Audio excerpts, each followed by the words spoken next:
ជំរាបសួរនេះខ្ញុំឈ្មោះឆាងវិហៀងជាយុវជននៃមជ្ឈមណ្ឌលជាតិយុវជនកម្ពុជាពេលនេះក្រុមការងារយើងខ្ញុំកំពុងតែស្ថិតនៅវត្តសបរិសារាមដែលត្រៀមរៀបចំកម្មវិធីសង្ក្រាន្តដើម្បីអបអរសាទរពិធីបុណ្យចូលឆ្នាំថ្មីប្រពៃណីជាតិខ្មែរនាពេលខាងមុខនេះតោះយើងចូលទៅមើលសកម្មភាពទាំងអស់គ្នា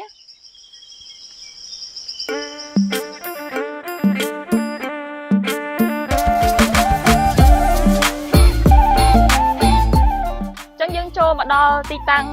សង្ក្រាន្តទាំងអស់គ្នានៅក្នុងកម្មវិធីសង្ក្រាន្តមានជាការរៀបចំសម្ដែងរបាំជូនពរ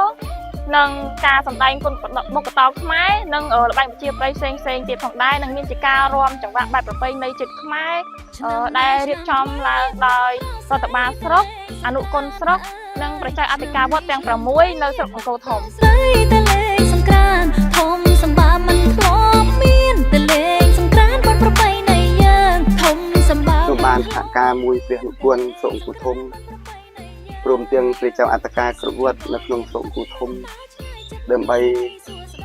រៀបចំទីតាំងនេះដើម្បីយើងលើកស្ទួយនៅអរិយធម៌វប្បធម៌ទំនៀមទម្លាប់ប្រពៃណីដែលដូនតាយើងបន្តទុកដើម្បីការបាត់បង់ខ្ញុំសូមអំពាវនាវដល់សប្បុរសជននិងហើយញោមញាតិនិង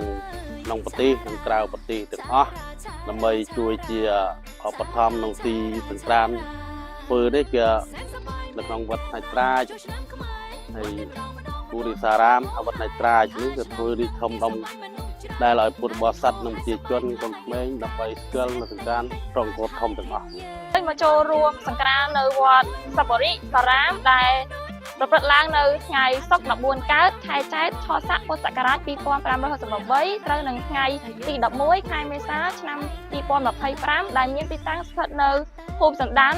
ឃុំពាក់ស្នែងស្រុកអង្គរធំខេត្តសៀមរាបទាំងអស់គ្នាសូមអរគុណ